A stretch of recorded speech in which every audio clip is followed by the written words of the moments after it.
Hey fellow knitters, welcome to my circular knitting series.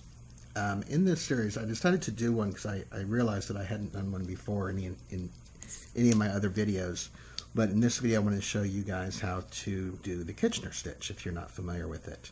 The Kitchener stitch it's a sewn stitch, and it's a way to, it's sort of a bind off method, or it is a bind off method when you're working with live stitches. So as you can see in this case, we've been knitting in the round, and now I'm down, and by the way, this is a sock, and I've knitted cuff down. So I started at the cuff and knitted down to the toe rather than toe up. And of course, toe up doesn't have this issue with when you're finished and you have your live stitches. So, you know, how do you cast these off? Well, if you cast off in traditional methods, this would have a hole at the bottom of it, obviously. So the trick is how do you close these two in a way that is seamless so that you don't have a lip or an edge to your bind off. And that's what the Kitchener stitch does. So for this, you will need I use a tapestry needle. I like the metal ones that have a bend in them, or a hook. You can get these in different sizes. This is the only one that I've ever used anytime I've either woven in my ends, or when I do something like the Kitchener stitch, or when I do the mattress stitch, which is also in my Colorwork series, which is a different method of binding. So I've finished the round, and this was actually the end of the round here. And so I have, and I'm using Magic Loop, by the way, which is the only real way that you, unless you use DPNs, that you can, or double point needles, that you can do this. But as you can see, I have my two live stitches here, two rows of live stitches, and they both have 12 on them. When you do the Kitchener stitch, you do have to be working with equal sets of stitches. So this one can't have 13 and this one has 12, because you're going to be actually matching the stitches up in order to properly bind them off and give a continuous knitted edge, and that's the purpose for the Kitchener stitch. So I've got my ball of yarn here, and so you want to make sure you have enough tail. You can't just use like a 6-inch tail on this particular one, because it wouldn't reach the end of your rows. So I like to give a good section to work with. You know, nothing that's not too terribly long, but nothing that's not too terribly short. There are methods that you can use. Some people say, like, 3 times or 4 times the circumference of what you're doing. I think it's typically a rule of thumb, but this is definitely more than 4 times. So the first thing you want to do is you want to obviously thread your needle, or thread the tail onto your tapestry needle. And the way you start it is you where the tail is attached, you want to make sure that that row is north of you, or on top of this row right here. That's generally how you start it. Now, what we're doing is each pass has, there are 4 parts to it. So I'll demonstrate each of the parts and count them out to give you one full round. Excuse me. And again, this is what you're doing is you're actually sewing in a row of knitted stitches in between these two, and that's what gives the continuous appearance look. All right, so the first thing that you want to do is, starting with the bottom row, you want to put your needle in knitwise into that stitch, and you are actually going to knit it off. And then what you're going to do is insert the needle into the very next stitch to the left of it, purlwise, but do not purl it off. Instead, you pull the tail all the way through, and then you want to kind of give it not too terribly tight, but you want to make it a little bit snug, because the object is you want the tension for the stitches that you're sewing in this Kitchener stitch to be about the same tension as this knitted row. And then you go to the top and you purl off. So you go ahead and purlwise with your needle and purl that off. Excuse me. And then you pull that, because if you notice it kind of open it up like that, so you want to give it snug. And then you go into the stitch to the left of it knitwise, but do not knit it off. You're trying to make sure you don't split your stitches. And so that's the fourth one. So the first one, I'll do it again. Make it kind of snug. All right, so the first of the four passes, if you will, this is the first one. You go to the bottom stitch and you go in knitwise and you knit it off. And then the second part is you go in purlwise to the stitch to the left of it, but do not purl it off, leave it on the needle. So that's two.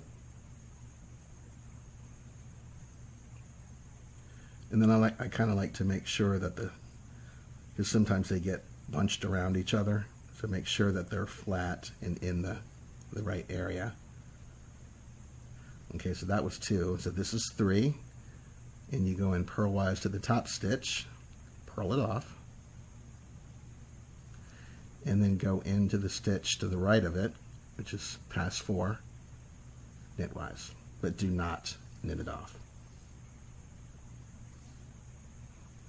And then just pull your tail through. And I kind of like to peel, like I said, peel it down to make sure that the stitches aren't bunching up on top of each other or creating any odd tension issues. Okay, so now we're ready to do the next one. So again, the bottom stitch, go in knitwise, knit it off, and be careful that you're accidentally not purling off the top stitch or pulling the top stitch off. And then the second is you go in purlwise to the stitch to the left of it, pull your tail through, and you see how it loops around the edge there. So again, just pull it tight, and then go into the top stitch purlwise, purl it off, and then go in knitwise to the stitch to the right of it on the top, but do not knit it off. And then you just pull tail through, give it a tug, and then you just keep repeating that. So knitting off the bottom stitch, and then going in purlwise to the stitch to the left of it, but not purling it off.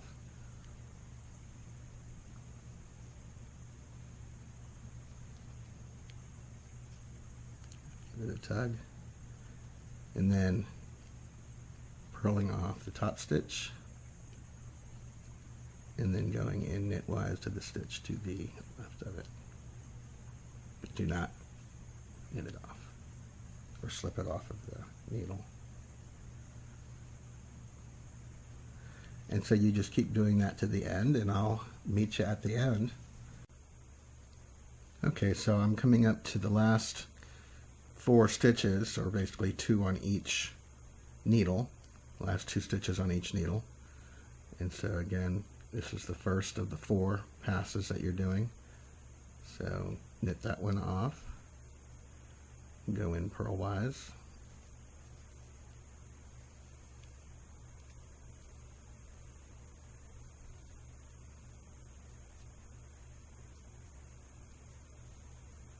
and purl off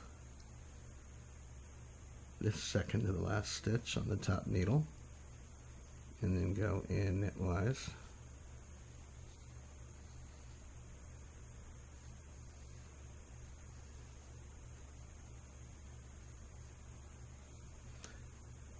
And then you knit off this one. And of course there's nothing to go in purlwise to the next one. And then you purl this one off.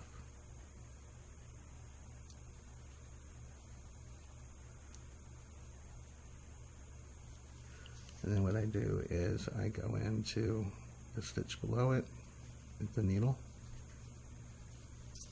and then pull that through the sock, and this is the tail that will basically be woven in. But let me make sure I don't, there we go.